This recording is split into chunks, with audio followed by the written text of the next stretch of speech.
Estás iniciando la versión extendida de este contenido basado en bibliografía de Wader. Si buscas un resumen más ágil, recordá que tenés una primera aproximación de este contenido en el video en pantalla. Comenzamos con la extensión. Imaginemos, por un segundo, la siguiente situación. A un chef de estos galardonados con estrellas Michelin, le entregan una receta perfecta. Una receta escrita por un comité de expertos internacionales, digamos. Ajá. Pero hay un problema. Tiene que cocinar esa receta en una cocina que literalmente se está incendiando, con ingredientes que en su vida había visto y con un límite de tiempo que él no eligió. Un desastre asegurado, claro. O sea, suena caótico, pero esto es exactamente lo que ocurre todos los días cuando un gobierno le entrega un plan de estudios a un docente. Totalmente. Porque solemos pensar que el diseño de lo que se enseña en las escuelas es, no sé, un proceso técnico casi aséptico, como una lista de temas que alguien en una oficina aprueba para que millones de chicos aprendan. Claro, la famosa lista de compras. Exacto. Pero cuando uno raspa un poquito esa superficie, descubre que hay un campo de batalla histórico y político que es fascinante. Así que, para este análisis a fondo que tenemos hoy, pusimos sobre la mesa una pila de fuentes muy particular. Muy interesante, sí. Investigaciones académicas, textos históricos, análisis de política pública. Todo centrado en el trabajo de la investigadora Flavia Terigi. Y mira, es un material que yo diría que es indispensable. Porque si nos quedamos con esa idea ingenua del plan de estudios como una simple lista, ignoramos algo clave. Y es que cada coma en esos documentos tiene un impacto directo en el tipo de sociedad que estamos construyendo. Tal cual. Y por eso la misión que tenemos hoy, al sumergirnos en los textos de Terigi, es, digamos, de construir esa verdadera matriz política de la enseñanza. Exactamente. Vamos a explorar 3 pilares. Primero, ¿qué es exactamente este concepto tan escurridizo que llamamos currículum? Segundo, ¿por qué el Estado necesita que funcione como una norma obligatoria, ineludible? Lo que llamamos prescripción. Eso. Y tercero, ¿cómo esa imposición choca de frente con la realidad viva y muchas veces impredecible del aula de clases? Que es la parte más interesante. Estoy convencida de eso. Porque, empecemos por la palabra misma. Currículum. Sí, dale. Cualquier persona que haya pasado por el sistema educativo, digamos, cree saber qué es. Pero al revisar las investigaciones de Terigi, resulta que el término está en una crisis total. O sea, la autora describe la situación casi como un estallido. Habla de una hipertrofia conceptual. Sí, hipertrofia, exacto. Y a mí como que me cuesta entender cómo es que una palabra que debería ser súper técnica llega a abarcar tanto que paradójicamente pierde su capacidad de definir algo concreto. Es que para entender ese estallido no podemos mirar solo el diccionario, digamos. Hay que observar históricamente cómo se conformó el campo de estudio. A ver, demos un paso atrás entonces. Mira, hasta mediados del siglo XX, el currículum era un tema bastante delimitado. Era una cuestión de organizar materias y listo. Pero a partir de la década de los 60, la literatura especializada explotó. ¿Explotó en qué sentido? En que dejó de ser un debate interno de ciertas academias y se volvió literalmente un campo de batalla sociológico. Y esto no ocurrió de la nada. Los textos identifican claramente que esta hipertrofia se estructuró alrededor de 3 grandes ejes de producción teórica a nivel mundial. Es que, asumo yo, operaba con realidades y con urgencias políticas totalmente distintas, ¿no? Totalmente distintas. Mira, primero tenemos el eje de Estados Unidos y Gran Bretaña. Ahí es donde surge gran parte de la sociología de la educación. Se empiezan a preguntar qué ideologías esconden las materias escolares. Claro, el currículum oculto y todo eso. Exacto. Luego está el eje de España y los países de América Latina. Y aquí la producción fue inmensa, pero con otro enfoque. Estuvo liderada en gran parte por los propios ministerios de educación, que, intentaban impulsar reformas estatales urgentes. Reformas desde arriba. Sí, sumado al aporte de universidades en México, en Brasil, que anclaron el debate en las condiciones institucionales de la región. Y finalmente, un tercer eje, en Australia, que aportó visiones súper críticas sobre temas de equidad. O sea, imaginemos lo que pasa cuando sumas tantas voces, tantas temáticas, perspectivas sociológicas, antropológicas. El campo se agigantó a un nivel que es inmanejable. Es que de repente todo empezó a ser etiquetado bajo la sombra de la palabra currículum. Y claro, si todo es currículum, entonces la palabra ya no discrimina nada. Deja de ser una herramienta útil para quienes toman decisiones. Tal cual. Y aquí es donde las fuentes que revisamos plantean un choque teórico muy fuerte entre dos polos extremos. Porque por un lado, tenemos a quienes definen el currículum estrictamente como el texto, o sea, el documento oficial impreso. El papel. El papel. Y por otro, quienes lo estiran hasta definirlo como todo lo educativo. Y ojo, porque ese choque no es solo un problema de semántica para que los académicos discutan tomando café. Es un problema político gravísimo. ¿Por qué tan grave? Porque de cómo definas el currículum dependerá cómo el Estado intente intervenir en la educación de un país. Claro, las políticas públicas. Exacto. El polo del texto, digamos, asume que el currículum es única y exclusivamente ese documento cerrado que emite un ministerio. El mapa ya terminado. Mientras que el polo opuesto homologa el currículum con la práctica escolar efectiva, o sea, las interacciones en el recreo, los valores implícitos. Absolutamente todo lo que pasa. Todo lo que sucede dentro del perímetro de la escuela, sí. Es un conocimiento declarativo que choca en la definición misma. A ver, déjame plantear una analogía para anclar esto de los polos, porque me parece crucial para que quienes nos escuchan entiendan el impacto en la vida real. A ver, decime. Imaginemos por un momento que el sistema educativo es un restaurante.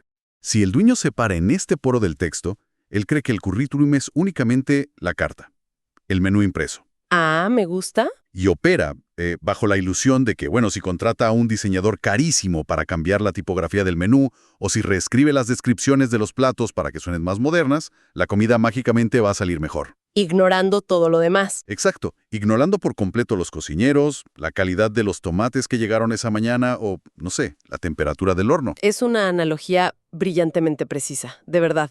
Y nos sirve mucho para entender el conocimiento condicional aquí. O sea, ¿bajo qué condiciones fracasa la política educativa? Fracasa si solo miran el menú. Fracasa inevitablemente cuando el Estado adopta esa postura del texto.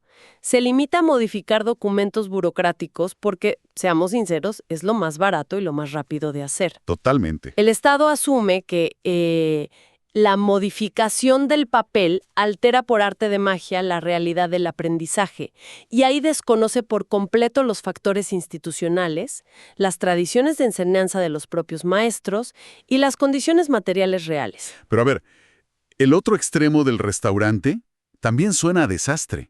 O sea, si el dueño dice, no, el menú es absolutamente todo lo que pasa acá adentro. La comida, la charla de los clientes, si llueve afuera, si el mozo vino de mal humor hoy. Se vuelve inmanejable. Se paraliza por completo. No puede gestionar nada, porque obviamente no puede controlar si llueve o no llueve. Exactamente. Las consecuencias políticas de adoptar el polo de todo lo educativo son igualmente letales para un sistema educativo. Porque no podés legislar el clima del recreo. Tal cual. Al estirar tanto el concepto, el Estado se mete en un callejón sin salida que tiene solo dos opciones, básicamente. La primera es intentar controlar esas infinitas variables mediante un exceso de prescripciones minuciosas, o sea, intentar legislar cada mínima interacción humana. Lo cual está destinado al fracaso absoluto en la práctica. Te vuelves loco. Y me imagino que ya deducís cuál es la segunda opción de ese callejón. Lavarse las manos. Es la renuncia total. Si el Estado asume que no puede controlar ese todo, abandona su pretensión de eficacia. Cae en una conclusión, te diría, sumamente peligrosa, y es pensar que da lo mismo cualquier currículum. Que da lo mismo cambiarlo o dejarlo igual. Total, la realidad de la escuela lo va a pasar por encima. Exacto. Y al hacer esto, abdica de su responsabilidad pública fundamental, que es garantizar un proyecto educativo equitativo para todos los ciudadanos. Ahora, si el Estado se paraliza asumiendo que el currículum es todo, lógicamente no puede cruzar los dedos y esperar que los alumnos aprendan por generación espontánea. Claro que no. Tiene que haber un mecanismo de imposición, digamos, un ancla para poder operar en la realidad. Y esto nos conecta perfecto con el segundo gran bloque conceptual de la investigación de Teriggi, que es entender el currículum como una prescripción. Así es. Y esto es fundamental. Porque para rescatar al término de esa hipertrofia paralizante de la que veníamos hablando, la autora lo ancla en su característica más constitutiva, la prescripción. Que no es una sugerencia. Para nada. No estamos hablando de una simple sugerencia, ni de una guía de buenas intenciones que los docentes pueden mirar si un día se sienten súper inspirados. Es una norma obligatoria estatal. Y a mí lo que más me llamó la atención de las fuentes, te digo, es que esta idea de prescripción no es un invento de la burocracia moderna, no sé, de los años 90. Tiene raíces históricas profundísimas. Uy, sí. Siglos. El texto nos lleva a la Ratio Studiorum de los jesuitas, en 1599. Y es un antecedente que no se puede olvidar de ninguna manera. En 1599, la Ratio Studiorum instaura a gran escala la noción de ratio y ordo. Razón y orden. Es decir, la razón sistemáticamente ordenada y la secuencia correcta en la que deben impartirse los conocimientos. Imagínate el desafío logístico de los jesuitas. Me imagino. Tenían una inmensa red internacional de escuelas y necesitaban garantizar que se enseñara lo mismo con la misma ortodoxia en todos lados. Claro, el control total. Pero para entender el peso de lo que hoy llamamos Estado moderno en todo esto, tenemos que dar un salto temporal enorme hacia la Revolución Francesa. Porque Teddy cita un documento que a mí me pareció fascinante, el informe de Condorcet de 1792. Ese informe es una joya, porque ahí ya no se trata de una orden religiosa, digamos, sino de un proyecto de nación. Exacto. En ese informe a la Asamblea Nacional se detalla grado por grado qué se debe enseñar. Desde la lectura más básica hasta nociones de agricultura y los principios del orden social. Ese es el verdadero punto de inflexión. Lo que hace la Revolución Francesa y posteriormente todos los procesos de construcción de los estados nacionales en el siglo XIX es asumir la responsabilidad pública de definir una base común de saberes. El Estado toma las riendas. Sí, el Estado prescribe porque tiene una finalidad política ineludible, formar ciudadanos. Y luego, como señala la literatura, al incorporar el caso de Estados Unidos a principios del siglo XX, a eso se le suma el objetivo de formar al sujeto productivo de la sociedad industrial. El trabajador, claro. Exacto. Entonces la prescripción es la materialización de ese compromiso estatal. Es el Estado diciendo, mira, estos son los saberes que garantizan la igualdad de oportunidades y es mi obligación imponerlos. Pero claro, ese mandato estatal no se teletransporta por arte de magia desde el escritorio del ministro de turno hasta la cabeza del alumno. Ojalá fuera tan fácil. Las investigaciones hablan de, escalas de la gestión. O sea, hay un descenso burocrático. Es un viaje bastante complejo a través de 3 escalas principales. Inicia arriba, en la escala de la gestión política, a nivel nacional o jurisdiccional, donde se imprimen los diseños curriculares y se firman las leyes. El texto puro. Exacto. Luego, eso desciende a la escala de la institución escolar, donde los directivos y los docentes de cada escuela tienen que traducir esas normas en un proyecto institucional propio, adaptándolo teóricamente a su barrio, a su comunidad. Ajá. Y finalmente llega a la escala del aula, el nivel del trabajo didáctico, donde la planificación del docente determina lo que finalmente van a ver los estudiantes el lunes a la mañana. Y yo entiendo que en ese descenso, en esa bajada, la prescripción puede perder mucha fuerza. O sea, si el techo de la escuela se llueve o no hay presupuesto para materiales básicos, es evidente que la política curricular fracasa. Totalmente. Esa barrera de orden material es súper obvia. No hay igualdad posible si las condiciones materiales para apropiarse del currículum son totalmente desiguales. Claro. Pero yo he visto escuelas muy bien financiadas donde las reformas curriculares también mueren. Es que eso pasa muchísimo. Se anuncian grandes cambios, llegan los recursos, hay pantallas nuevas y sin embargo, puertas adentro los docentes terminan enseñando exactamente igual que hace 50 años. Entonces, tiene que haber una barrera institucional invisible, algo más, no sé, psicológico o estructural operando ahí. Y das en el clavo. Esa es precisamente la segunda gran barrera que analizan los textos de Terrigui y nos lleva a uno de los conceptos más potentes de este campo, la gramática de la escuela. La gramática de la escuela. Suena casi como las reglas de un idioma que hablamos sin darnos cuenta, ¿no? Es exactamente eso. Es la inercia institucional histórica. Son reglas, normas y estructuras organizativas que se volvieron tan estables a lo largo de los siglos que hoy operan de forma casi invisible para nosotros. Por ejemplo, Piensa en la división rígida del tiempo, los clásicos módulos de 40 o 50 minutos. Suena el timbre, instantáneamente el estudiante tiene que apagar su cerebro matemático y encender su cerebro histórico.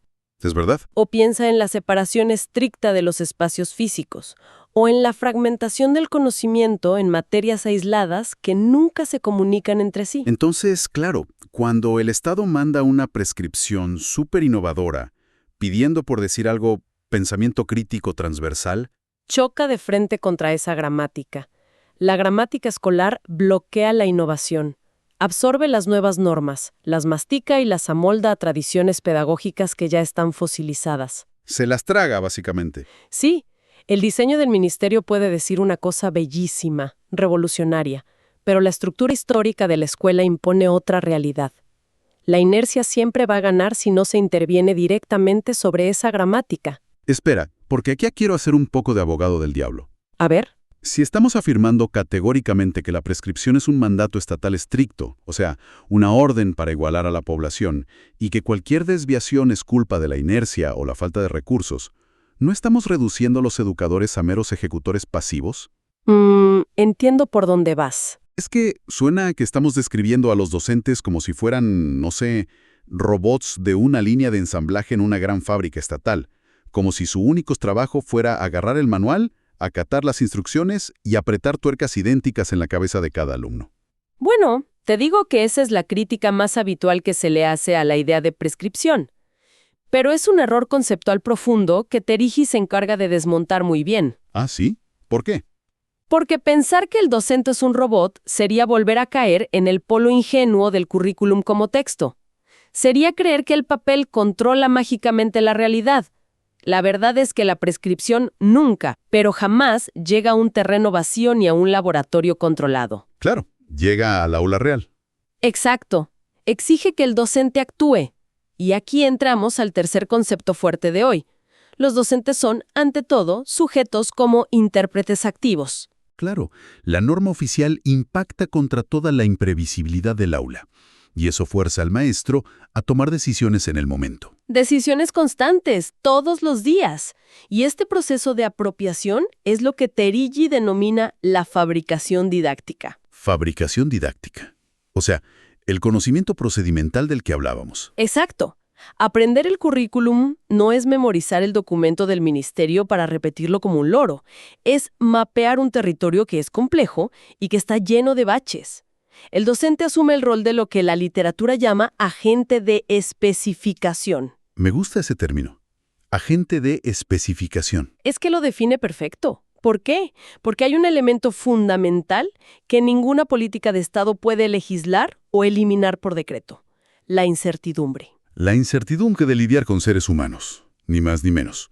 El papel aguanta todo, dicen, pero el aula está viva. Absolutamente viva. La enseñanza no ocurre en el vacío. Ocurre en situaciones únicas, con sujetos concretos que tienen sus propias historias, problemas en la casa y dinámicas que cambian de un día para otro. Totalmente.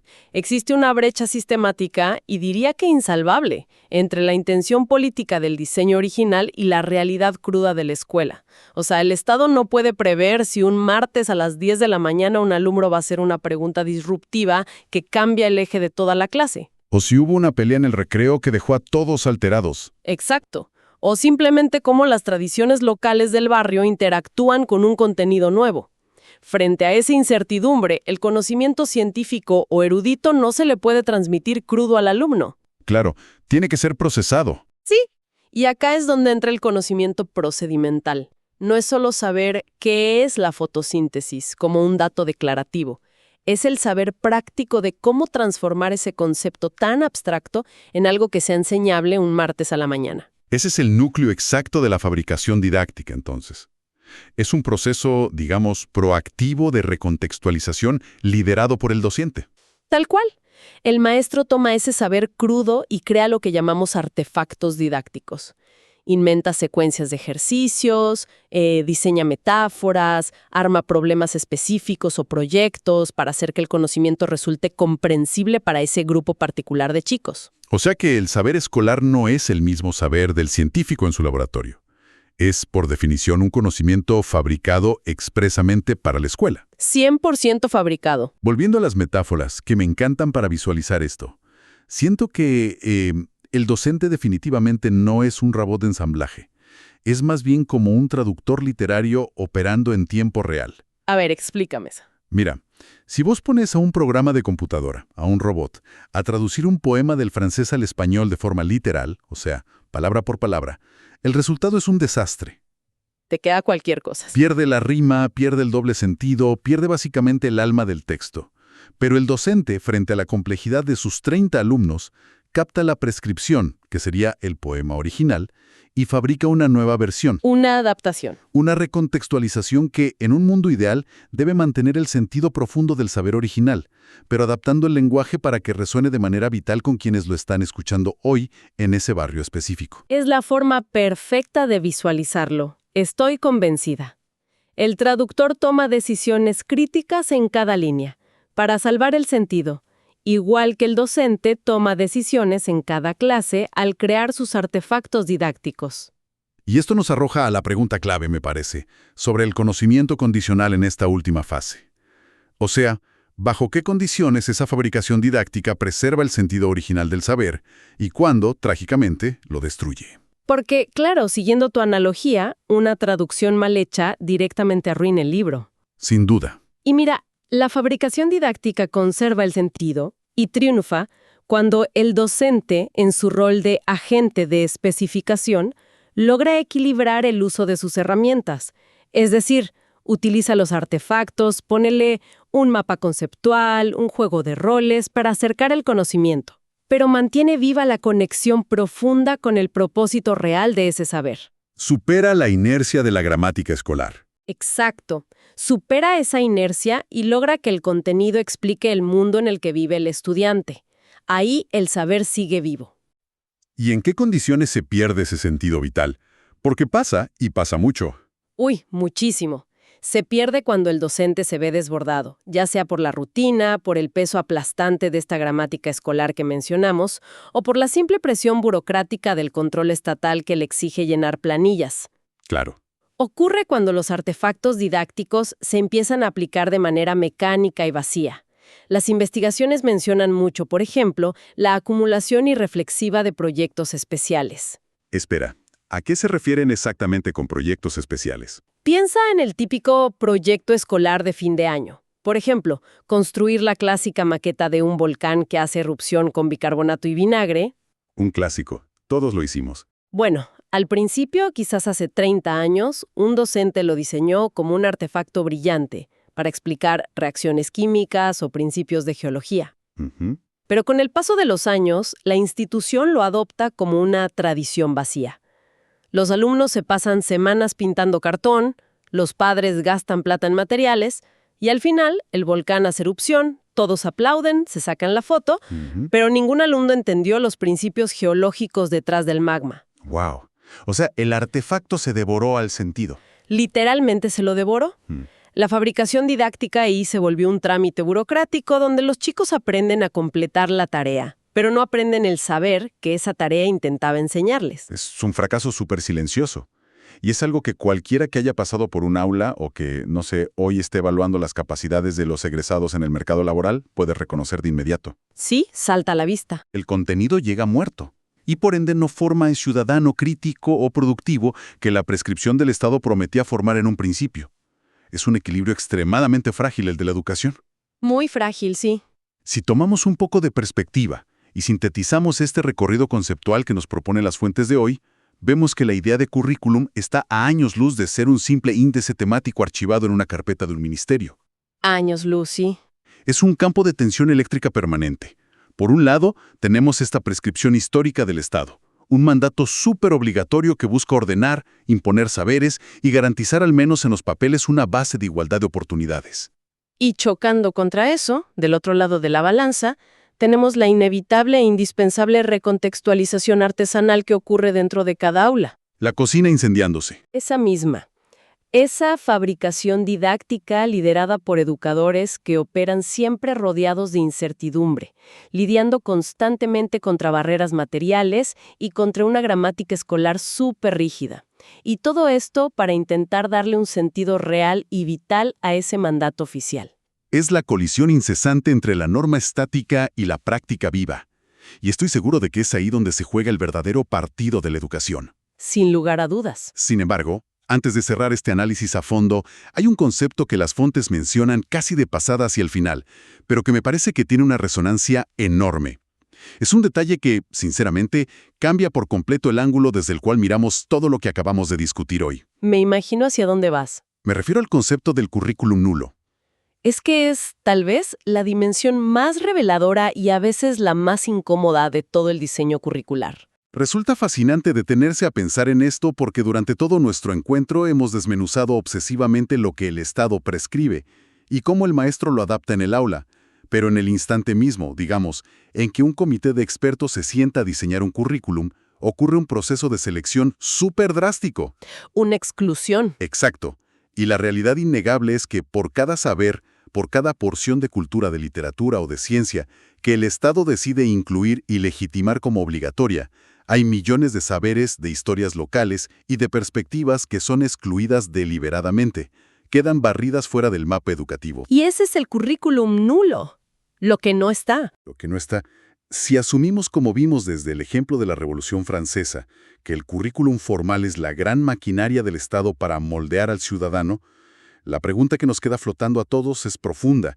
¿Qué tipo de vacíos formativos, qué cegueras estamos generando en la sociedad contemporánea a través de ese currículo nulo? ¿Qué silencios históricos y culturales estamos oficializando, estamos avalando al decidir qué cosas no se enseñan en la escuela? Es un interrogante abierto para que, quienes nos acompañan hoy no exploren desde su propia memoria escolar, pensar en todo aquello que nunca les contaron. Totalmente de acuerdo. En la educación, observar los vacíos y los silencios suele ser tan revelador, o incluso más, te diría, que analizar lo que está prolijamente impreso en el papel oficial. Y con esta gran reflexión sobre los vacíos deliberados y el inmenso poder invisible de la educación, cerramos nuestro análisis a fondo de hoy.